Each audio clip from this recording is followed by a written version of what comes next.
Welcome to Lead Pods, the official leadership podcast from USMB for pastors and church leaders, where our goal is to increase our impact together. Hello, friends. Welcome to episode 136 of the USMB Lead Pods. My name is Matt Erzman, and so glad to have you with me today. Today, I have the honor, and I'm really excited to introduce you to a real-life friend of mine. Lacey Scully has recently been named the new editor of the Christian Leader magazine. As many of you know, the longtime editor of the Christian Leader, Connie Faber, retired recently, and Lacey is just fresh. She's been in the role just a little bit over a month. She probably is a new name and a new face to many of you, and so honestly, most of our time today, we're just getting to know Lacey, hearing her story, and giving you a chance just to get to know her heart behind this new position. As you will see in the conversation today, she's got really great experience that has really led her to this perfect spot, to a job that fits her really perfectly. So yes, we'll hear about Lacey's background and what led her to the position. Lacey and I talk about the future of the Christian Leader, what's coming up in the years ahead. We also talk about the importance of the magazine, why we do this thing in the first place, and why it's so important for us to keep doing it. And for those of you who are involved in USMB, who received the Christian Leader, you're going to be hearing and reading Lacey's words for a long time. So we just want you to get to know her. She's an excellent, special person, and I think you'll really enjoy her.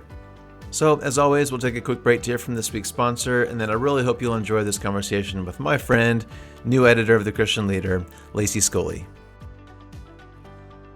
MB Foundation provides biblical financial stewardship solutions to the Mennonite Brethren community. We assist individuals, pastors, churches, and organizations in their gathering, management, and distribution of financial resources for Christ and His kingdom. Our services include championing biblical stewardship, planned giving, loans, fund management, and investment certificates. We are ready to serve you. If you'd like to learn how financial stewardship solutions could benefit you, visit www.mbfoundation.com or call us today at 1-800-551-1547. MB Foundation is pleased to partner with USMB to bring you this episode of Lead Pods. All right, my friends. Well, today I have the honor, and I'm so excited to introduce you to a real-life friend of mine. Today, I am talking to Lacey Scully, the brand new editor of the Christian Leader magazine. And Lacey, you and I have been friends for a couple of years. I know you and your family pretty well. And when I heard that you were applying and that you were going through the process for this, I was just so excited because I know you're going to do great in this role. And I'm excited to introduce you to the USMB family. So thanks for hopping on today. Great talking to you. Oh my goodness, I'm so excited and pumped to talk to you, Matt, and to talk about this work and the role and everything. So yeah, I just feel so honored to be here today. Thank you for inviting me over. Yes, absolutely. It's going to be a fun time. So honestly, the goal of today is just to get to know you, Lacey. We'll talk about a little bit about, obviously your background and what led you to your new spot with the Christian Leader. And maybe we'll spend some time just talking about the magazine, about where it's at right now, and maybe some goals, some vision that you have for the years ahead. I'd love to make sure we have time for that as well. But I mean, you've been around MB circles for a while, but you might be a new name, a new face to a lot of people. So let's just get to know you, Lacey. So where are you from, and why don't you just kind of start telling your story, and I might interject a little bit here and there. But yeah, definitely stop the train whenever needed to, Matt. I am so thrilled to share a little bit about myself with the USMB family. I am a Kansas native, born and raised in South Central Kansas. And I would say, something I would love to share with this community is just, my heart and love for writing. So, I grew up in a family where reading, writing, creativity were just hugely valued. My wonderful parents, my dad was a radio broadcaster for a number of years, and my aunt was on the radio. She was a video producer. And then my grandfather was an owner of a radio station. And so I was heavily influenced by journalism from a very young age. My dad would come home and read books, and my mom would have to tell him not to report the book to us, like Dr. Seuss, like don't report on green eggs and ham, like try to make it fun for the kids. Yeah. So you're like a media mogul. I didn't realize that. Okay. I'm just saying. So from a really young age, like I was indoctrinated with like a love for the word And my mom was an educator. So then on her side, she was a very creative person. She was actually my journalism teacher in high school. And so she was the one who was teaching me how to write an active voice, how to write words that don't put people to sleep, do it concisely, get to the point. And so I just grew up in this wonderful place where I had parents who were really encouraging of education and writing and editing. So as a youngster growing up in South Central Kansas, I was really blessed to have that as kind of the framework. So from a young age, I'm writing in my first grade class stories about the adventures of spoons and forks. Like that was my first seven-year-old self. I wrote a family newspaper where I interviewed my stuffed animals. So like this is a long time coming, right? You were made for this. Okay. Scrabble is my favorite game. So yeah, I mean, I grew up in this kind of space where just writing and creativity were such a huge part of my upbringing. And at the same time, my parents were very strong believers. And so growing up in a church community and a ministry-minded community was really important to us as well. So I was really blessed that missions especially was a huge part of my upbringing. So when I was in middle school, I was able to go and do like my first missions trip to Mexico and helped build a house. And I just caught this huge vision of what does it mean to love people in really tangible ways and tactical ways and bring the love of Christ to them in a way that like blesses them. And so when I was growing up, I wanted to tell stories and I wanted to help people. And it was really interesting, in the school that I attended, it was a small Christian school, and I got a chance to do a lot of wonderful things like do yearbook and newspaper and mission work and other kind of service-oriented things. So when I kind of broke through in high school and decided to progress into college, I had this kind of dual track. I was thinking, I'm going to help people. I'm going to help save the world. And I'm going to also tell their story. And so when I was in college, I was thinking it was going to be through medicine. So I actually started a pre-med track and then a dual track in journalism. I just would like all of the listeners to know, I did visit Tabor. I did not attend Tabor. Good for you. You're in good company. Please keep listening. Please don't turn me off yet. It's so funny because as I've grown up, I've realized that there actually is a really heavy Mennonite Brethren heritage that I come from, but I didn't grow up in a Mennonite Brethren church. And so like my genealogical line comes from South Russia, Ukraine, and the immigration in the 1800s to Kansas that happened during the Mennonite Brethren. But I didn't go to a Mennonite Brethren church. And so I've just learned so much and have so much respect for the community that we're serving and a part of now. But yeah, so I ended up going to K-State, which I loved. And I decided to change my educational track part of the way through and sticking with the service-mindedness, but not in medicine. I did continue in journalism. And so I did a lot of writing. And at the same time during college, I just leaned in more to missions-mindedness. So many of my summers were campus ministry, going on summer missions projects, sharing the gospel at home and abroad and trying to find ways to like bring people closer to the Lord. So that's been a big part of my story kind of growing up, is having a heart for missions and ministry while also having a heart to tell stories of the people that I engage with. So that's kind of the beginning part. So definitely just being in Kansas and loving the USMB community that I'm getting to learn more and more about. So I'll pause there. Yeah.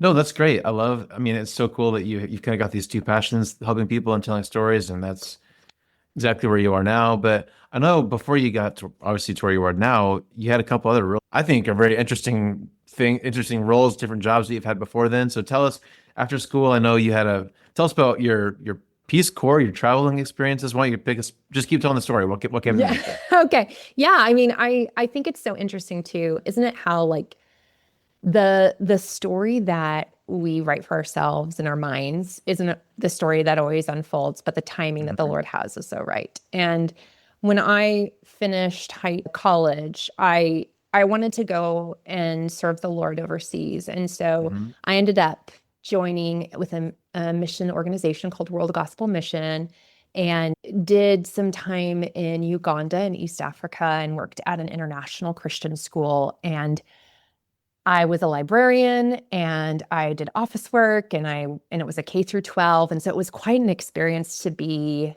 living overseas. Mhm. And it was more of a kind of that interim time. It was like 5 or 6 months versus like Mhm. a 2 month summer thing. And what I found that I loved about that experience was the people. I wanted to really get to know the people who were local to the country. I wanted to support Mhm. them. I wanted to be engaged with them. I helped a lot with the long-term missionaries that were in Uganda where I was living. And the experience when I came back, it just fueled that passion of I want to help people and I want to share the gospel. And I want to Mhm. do that in ways that at that time, like I wasn't married, didn't have kids. And so I just had this desire to go. Like it just felt Mhm. this pull to go. And so I served in Uganda for about a year total and just loved the opportunity to do that. But then I did kind of, curveball. I ended up joining the Peace Corps, not a Christian organization, but still with a mission mindedness of helping people.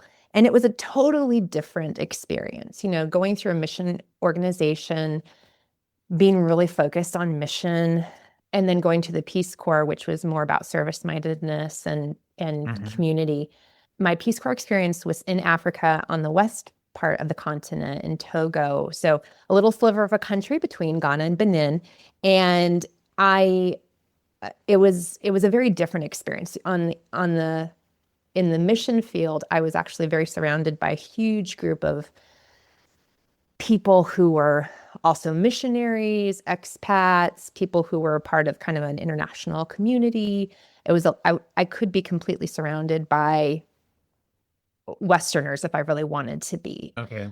And in the Peace Corps, I was trained. I took language for about Mhm. 3 months. French is the official language of Togo, but they have 47, 48 different tribes within that tiny country. And so I also learned some local language, but they drove me up. There's only one main road in Togo. So, the United States filled with highways everywhere. There's one highway in this Wow. Of country that I went to, filled with potholes too. So, the main road filled course. with potholes. And it was about 12 hours by this bush taxi from where I was located to the village I would live. And Okay. so they stuffed this van with a whole bunch of American kids, and they slowly dropped us off. Each person got dropped off. Wow. And I was the last person to be Oh dropped man. off. So like Okay. I slowly watched every volunteer kind of exit, go to their Mhm. village. And so in the middle of the night, in the middle of essentially what felt like a cornfield in in the northern part of this country, pitch dark because the village had no electricity. Mhm. They drive up to this little compound and they're like, this is where you're going to live in the next 2 years. Oh And my gosh. this older couple, this older Togolese couple who spoke very little French, so they spoke mostly local language. Mhm. They, came out to greet me and they were like, welcome. And I thought, what have I got myself into? Which is the question I ask myself throughout my life is what have I gotten myself into? Yes. Um, So, I mean, the adventurer in me was like, this is awesome. And the realist in me was like, am I crazy? And I would say it's a toss up on which one I actually was, like the adventurous or the crazy. And it was neat though how God did something through that. He taught me so much about what it means to live in community.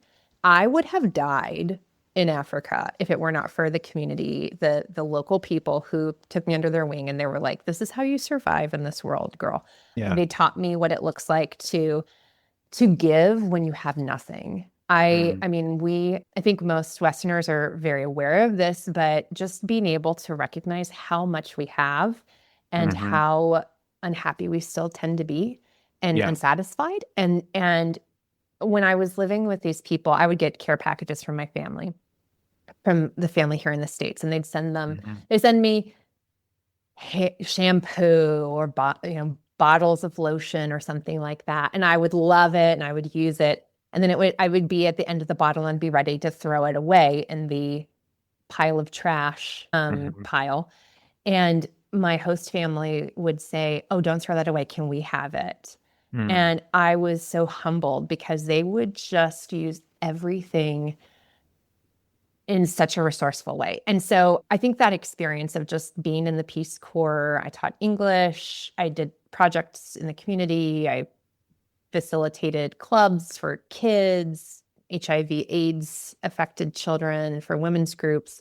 But I really think the huge thing that kind of I was taken away with was just how a community can just rally around and support you. And while, I was going there to support these people and teach them and train them and help them learn about health and education, they taught me so much and gave me so much knowledge about what it means to live a life of contentment and joy in the midst of suffering and pain. And so I think during that time when I was in the Peace Corps, I wrote all the time. I had nothing but time, Matt. I was no electricity or running water. And so you get up when the sun gets up, you go to sleep when the sun, goes to sleep. And I spent a lot of time journaling and writing. And it was during that time, in my time in the Peace Corps, I just thought, man, I would just love to do this. I would just love to write the stories of people, inspirational stories, faith-focused stories for a living. But I thought in the same breath, I was like, ain't no way I'm going to get paid for that. Like, no one's going to pay me for that. But it was like this passion I had of telling the stories of the people that I was kind of side by side with. So it was really, it's really neat now sitting in this space and saying, wow, God, like how gracious are you that you knew that that was a heart that I had and a passion I had and led me to where I am today. When I got back from the Peace Corps, I did 2 years of it and it was really, really hard. And I think I had a whole new appreciation for long-term missionaries and people who are on the field long-term and who not just, go themselves, but take their families and they build a life in those countries. And I just think, I just have so much respect for the people who have sacrificed and really lean into ministering to the body of Christ abroad. When I came back from the Peace Corps, I ended up landing in DC and lived in DC for a number of years and worked for the government. And, I think, again, I was in a role that was communications. I did digital communications. I honed in skills in art and graphics and design. But I just keep thinking about when I was in my mid-20s and I wanted that dream job of writing inspirational content. And it was like I had that in my heart, but I didn't have the skills yet in hand. And I think that was something, just reflecting on it today, of there's so many times a passion that the Lord puts in our hearts. There's a reason why that dream exists. And maybe it's not going to be the dream job that you have tomorrow, but maybe the Lord is working in and through you to prepare you for something in the future that relates to that. And so I think that was something for me too, when I reflect back on the last couple of decades of work experience and life experience, that I have been able to gather skills that now today make me a stronger writer, a stronger storyteller, a stronger editor, a better leader that I wouldn't have had if I hadn't walked that journey that he had me on, that wasn't giving me the thing I wanted right away. Yeah. So. Yeah, that's awesome. Again, for people who are just getting to know you, I think these stories sum you up really well. I mean, it's cool to hear just all the work you've done in Africa and these, remote villages, and then going from there to DC. I mean, I can imagine the culture shock of going from there to there. But I know that that's awesome. I love you how you're explaining how God is kind of preparing you in all those years. And we might need to kind of fast forward just a little bit. So you had this government job, and I know your family moved around a few times before you landed in Wichita. But I guess I really want to spend probably most or the rest of our time talking about the Christian leader. But Mhm. is there anything else you want to say about after DC, before Christian leader, anything in those years that you feel like it's important to cover? Or how else did those years kind of prepare you for where you are now? Yeah, I think, a big thing that prepared me was marriage and children because Little things. those refining fires that just prepare you for roles. Yeah. No, yeah, when I came back from the Peace Corps and I lived in DC, I was really blessed to meet and marry the love of my life. And Mhm. he and I, it's just again, it's God's perfect timing of when, I had thought that I was going to be married with kids in my, right after college years. And the Lord just didn't have that for me. And I again look back and say, thank you, Lord, for preparing the way for me and giving me Mhm. opportunities, and that the timing was perfect and the person was perfect that you had for me. So yeah, my husband and I got married. We've been married for 10 years, and we have two young girls. So we had our kids. We ended up leaving DC and landing in Kansas City for a few years, lived there, and then we moved to Wichita during the pandemic. So we've been here for just about 5 years, and we absolutely love it in Wichita. We absolutely love it in the Midwest, being closer to family and community. We've been attending Ridge Point for a few years too, and we love it there. And my husband and I we're teachers together and teach second grade and just have so much fun with getting to know the kids and watching our own children kind of grow and thrive. And so, yeah, I mean, I would say those are the big things that have kind of prepared me today for the role I'm in, is Yeah. marriage and children and what it Mhm. means and looks like to negotiate with toddlers and to lose the Yes. humility of the humility of thinking I knew what parenting was when I was a young married person, and then actually having children and being really humbled by, wow, like I have no idea what I'm doing. So Mhm. leadership development by fire. That's Yeah. that's what I'm living right now. Oh, yeah, I'm right there with you. Yeah. My girls are about the same age as yours, and so yeah, I'm right there with you. But okay, so here's kind of the climax of the story, or at least so far. So you're at Ridgepoint. You obviously you've been around MB stuff your whole life, even though you weren't necessarily at a MB church growing up. So walk us through what led you to apply with the Christian leader for the editor position. What was that process like, and maybe kind of up to today, how did you get to exactly where you are now? What was next?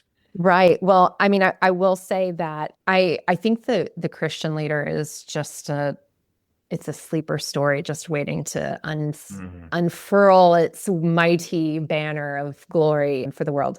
I really didn't know much about the Christian leader, and so in the last year, my job situation kind of changed. We wanted to stay in Wichita. We didn't want to move back to DC, which was kind of the option that was before me. And so I started looking for different opportunities, and I just, I think one of the things I'd been wondering was what's next for me. I'd been writing and editing and in communication, strategic communication, in more of a corporate space in the public Hmm. sector. I hadn't done much faith focused as my Hmm. career. It was more of my hobby. Yeah. And my best friend sent me a link to the Christian leader, and she also attends Ridge Point, and she'd said, have you thought about this? Like, I know you're looking for something. What about this? And I thought, the first question thought was, is this a volunteer position, or is this like a real thing? Like, Yeah. because in my mind, again, it was, oh, people, that wouldn't be an opportunity that I could actually have as a job. Right. Um, and so I started to do some digging, and I thought, well, this looks like a dream job. And I don't think that, yeah, I think that the skeptic in me was trying to poke holes in it and think like, what, Mm. this isn't going to work. It's probably not going to be what we need for our family, or Hmm. it's probably not going to be the right fit or something. But I got a chance to interview with Aaron Box, our national director, and Janae Schaefer, who's the associate editor. And found out really quickly, like these are people who love Jesus so much and are on a Mm-hmm. mission to like Mm-hmm. minister to the US Conference of Churches. And I think just their heart really spoke to me right away. And some of the topics that they were talking about that the magazine was covering about discipleship and loneliness and disability, it gave me goosebumps thinking like they're talking about these things. Like we're Yeah. not just talking about, what color should the carpet be Right. at church, but it was like really challenging issues of modern life and Mm-hmm. struggles of the church community. And I thought, I want to be a part of this. Like, this sounds so exciting. I'm interested in this. Is this you know, I think just hearing the heart behind what USMB was about, but also what the intention of Christian Leader was really exciting. Mm-hmm. So I had interviewed and I think the process took a couple of months. Mm-hmm.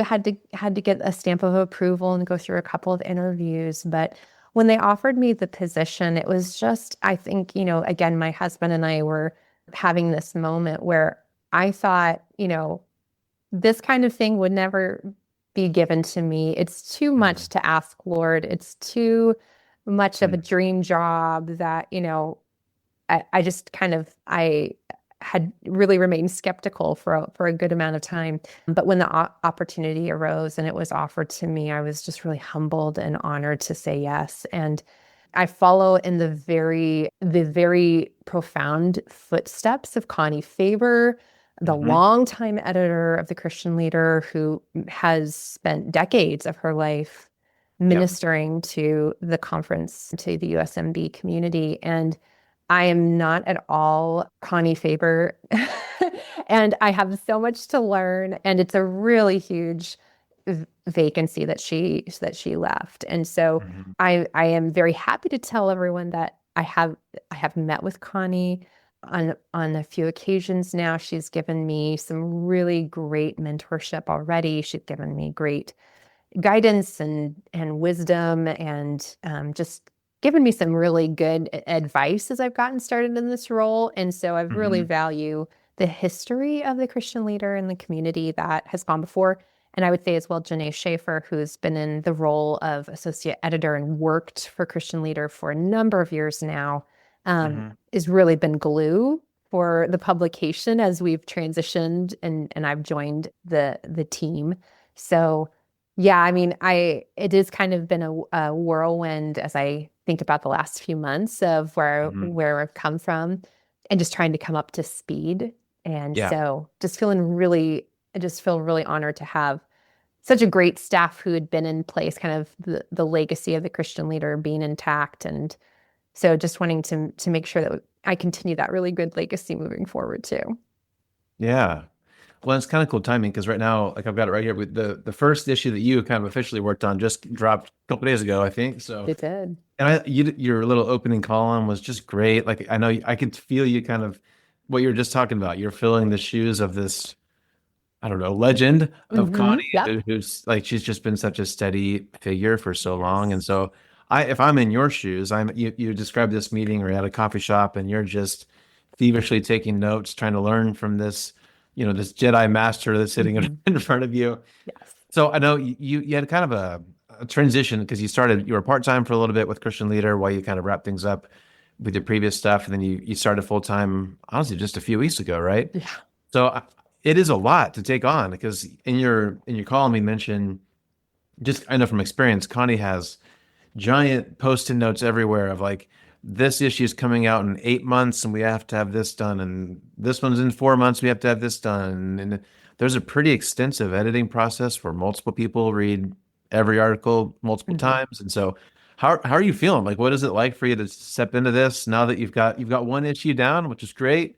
I know you're working on probably three or four others. So what's your first initial month or two? How you feeling and what's it like? Well, I will say that it's such a great juggling act. Yeah. I think, and so many jobs, that is Mhm. a big part. And I just want to recognize, like, I know that pastors are doing something very similar, and many people in ministry planning 14 projects at the same time. So, but yeah, the publication process is a really interesting one in the way that things are set up in the Christian Leader of working on 3 to 4 publications simultaneously, which I know Janae told me that Connie started listening to Christmas music in the summertime because she would start working on the November, December holiday issue. And I definitely started feeling that way this summer. I was like, it is so hot. And yet I feel like listening to Christmas music and eating pumpkin and, gingerbread. It has been really interesting. Again, Janae Schaefer has been just an incredible resource for me. She has helped keep me on the straight path and saying, this is when this is due. This is kind of the time frame. Yeah, this is my 4th week as we're having this conversation. So I'm just about a month in full time. And I think some of the things that I've learned, one is just how important it is to communicate effectively with other people and to realize that a couple of things regarding communication and creating this magazine is, first you have to work with writers and give them the vision. You have to say, this is what we're looking for. Like, this is the storyline that we want to convey to a reader. We want them to learn this about discipleship. We want them to grow in this way. And so I have to communicate that to an author, and then they have to take that in and create something that then I take back and look and edit and try to refine it so that it is really, sings when you read it. Yeah. And that process, that creative process, and for anyone who has written or had to work on deadline, it can be really challenging to be creative on the clock. It's really hard. And I know Matt knows this probably. Be creative right now. Yeah. Right. Like, you have to flip the switch for creativity. And anyone who has done creative work in their experience knows that is really challenging. It takes discipline and structure and inputs to help you create when you're not feeling creative. And so I think that's an important reminder that this job and many jobs like that are in the creative space, it requires so much discipline just to sit down and say, I'm not feeling like reading a 2,000 word essay today. I'm not feeling that. You just have to say, like, I'm going to start small and take this in chunks and just keep moving forward. Something I have also really appreciated is, because I do not come from the USMB community, I haven't been here for decades, and I didn't have the Rolodex of contacts that Connie has. It has been really helpful to have a community, again, to be surrounding me. So our editorial committee, who helps with just brainstorming ideas, coming up with potential authors, giving me suggestions on, hey, this church had this program and it was really successful. Maybe talking to a group there would be helpful. It's been critical. I think that has helped me feel more grounded and able to execute plans and say, okay, we can have an issue, and, here are some people that I can connect with. So I think that the disciplining creative space and the community spirit has been really helpful in making our content creative. It's been really fun getting to know folks across the US. I love that part. I love hearing about what the Lord is doing in these different churches and in these different congregations. And it just gets me so excited about telling their story across the board and inspiring other people who are reading the Christian Leader to then maybe do some of the same things. Yeah, well, that's awesome. And one thing, so I'm on the editorial committee, so I get to be a part of some of those conversations. We had one meeting was that just last week, Lacey? But one thing I appreciate, recently. But one thing that I think it makes your job hard, but I think it's so valuable, is that I know for Connie and for Aaron and now for you, a big priority is to tell all the stories, not all of them, but a lot of different types of stories, right? I think it's easy to focus in on the ridge points and the mountain views, the kind of the big churches that are kind of doing the big kind of fun, splashy things. But it's important to us that we tell stories from the small church in Oklahoma and the church in North Carolina that maybe people don't know about. And so that's one of the values that I see is, I know that the committee and the editors work really hard to tell stories from every district, and we have a combination of men and women writers. We have young and old. I think that's one of the strengths is the intentionality behind the vast variety of the authors, which again, some of them are probably experienced writers and their first draft is probably good to go. And others, maybe writing's not their first gift, but it's important that their stories are told. And that's where your and Janae's work is so important. Have you, as you're just kind of getting your feet wet, are you seeing that, like the diversity of opinions and the diversity of the churches and even the kind of people who are represented? Has that already been apparent to you? Yeah, I love that component as well because I agree with you. I grew up in a church that was very small. If we had 100 people on a Sunday, it was like a huge deal. And so Yeah.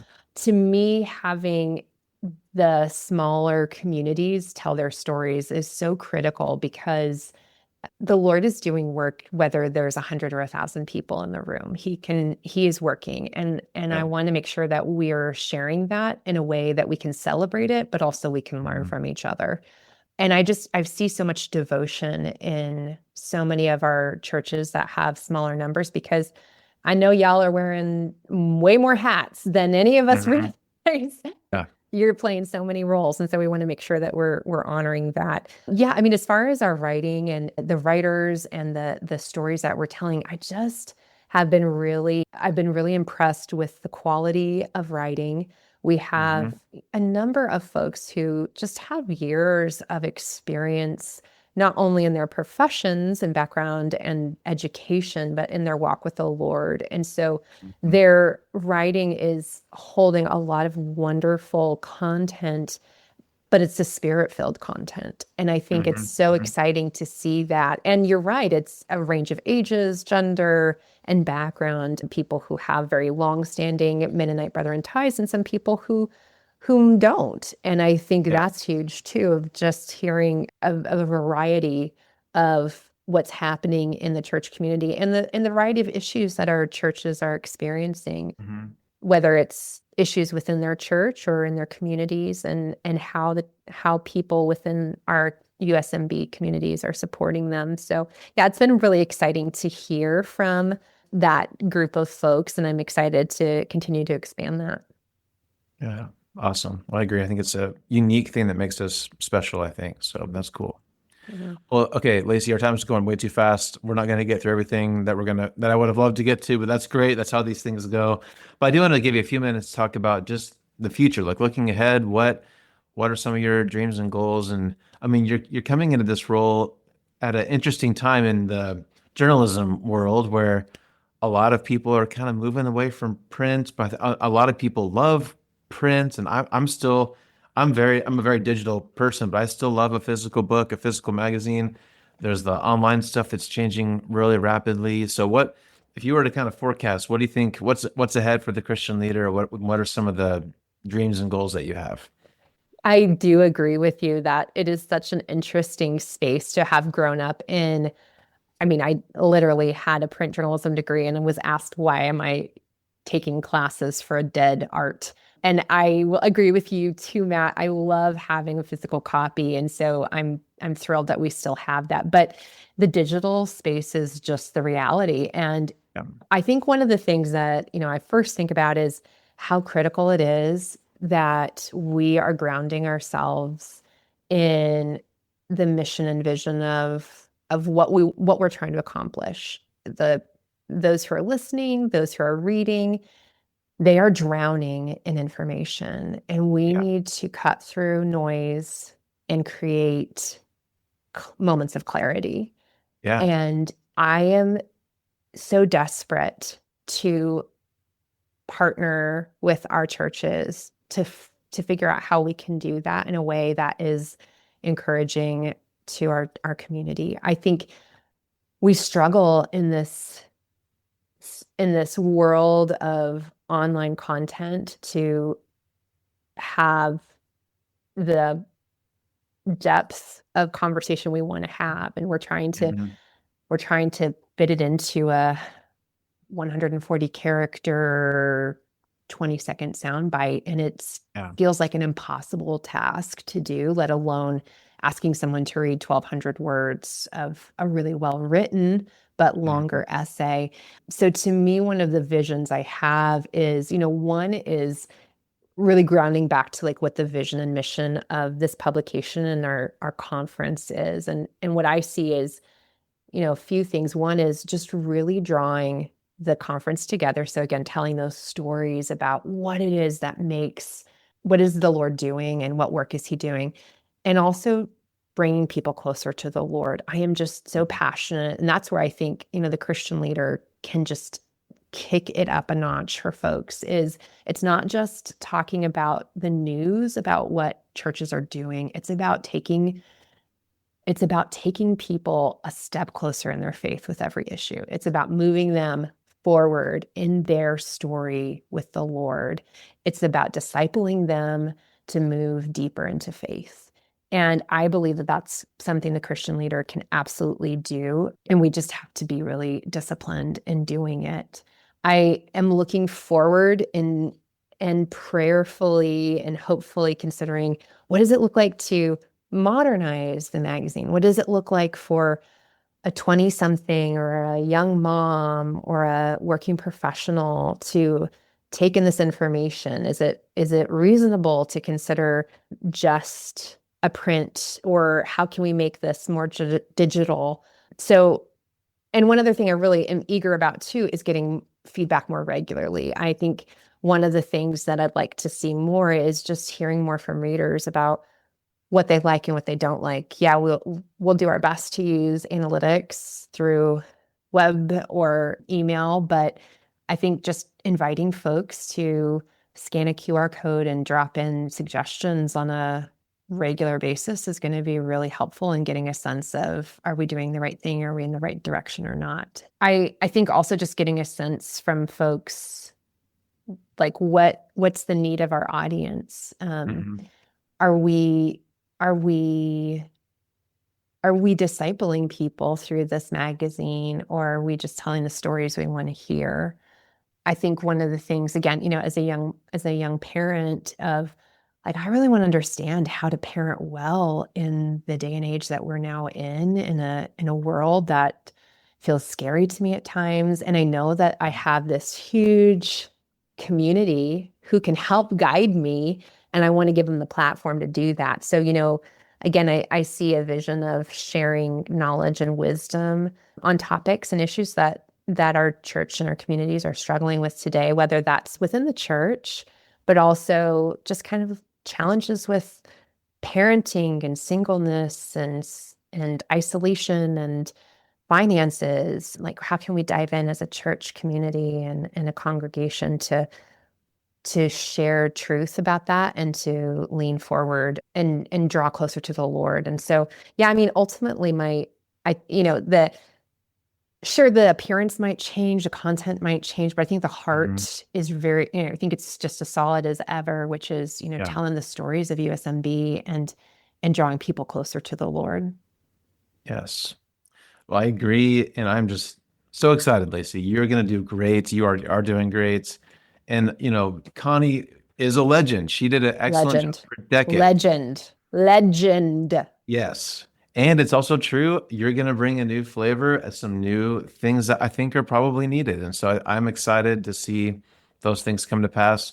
You're a month in, we'll give you some time. But I'm really excited to see what it looks like under your leadership, and honored that we'll get to work together even more. So I'm really excited about that. Really excited and really excited just to hear from the community of believers of like what they'd like to see, and if we're hitting the right notes, or if we need to course correct. Definitely want it to be an open dialogue. Yes, indeed.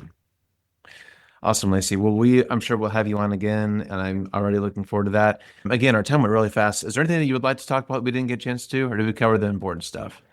I think that the big stuff, 4 weeks in, I I still love it. So I'm loving the chance to get to know our wonderful staff, our wonderful community of leaders. I know many who have spent decades of their life leading churches, participating in ministry. And I think I'm really humbled to be a part of this community and also to tell their story. So I think that's one thing I just want to also just leave with, is just saying, like you are seen even though you don't feel seen sometimes, and your work it's eternal work you're doing, and I wish that we could shine the light on every single person all the time, but I just want people to know that they are being seen, and we're going to do our best to just praise the Lord on your behalf and the work that you're doing, and we'll try to get your story in too. Yeah, awesome. Well, I'm excited, Lacey. You're going to do great, and good days are ahead for the Christian Leader, I'm sure. So, well done on your first issue, and hey, for all the listeners, make sure you check out the issue on discipleship that just hopefully landed in your mailbox, or of course, ChristianLeaderMag.com. You can check it out there as well. So, Lacey, we will talk again soon. Thanks for your time today. Thank you so much, Matt. This has been so fun. I appreciate it. Yes, thank you. USMB Gathering is heading to Salt Lake City, Utah in 2026. Our location is a 10-minute light rail ride from the airport and nestled in the heart of downtown. Just a short walk from Temple Square and other attractions. You'll enjoy breathtaking mountain views and a vibrant city to explore, all while making valuable connections with others in our USMB community. We'll share more details later, but for now, save the date and plan to join us for USMB Gathering 2026, July 21st through the 25th of 2026. Well, one more time, Lacey, thanks for your time today. And hey, you've got a nation of churches supporting you, Lacey. So I'm just, again, obviously you can tell from my tone, I'm excited for Lacey. I think she's going to do a really great job in this role. So as I just said at the end there, please do check out the most recent issue, read Lacey's column. And I think unless you've been in some of these meetings and you've seen Connie's workflow, making a magazine like this is really so much work. There's so many things that go into putting a magazine together. So I encourage you to keep Lacey and Janae in your prayers. They work hard. They're very good at what they do. If you happen to see them at an event or maybe even at convention next year, make sure you say hi to Lacey, introduce yourself, encourage her. Telling our church's stories is such an important thing. And so I'm so glad we have the Christian Leader where we get to do that. And I'm also glad that I get to do that right here. So thank you, listener, for being here for another episode. Hope you have a great week. And I'm already looking forward to seeing you next time. So we'll see you then. Thanks for listening to Lead Pods. Make sure you don't miss an episode by subscribing to our show wherever you're listening today. Learn more by visiting usmb.org, and be sure to follow us on Facebook, Instagram, and Twitter. We'll see you next time as we learn more practical tools to increase our impact together.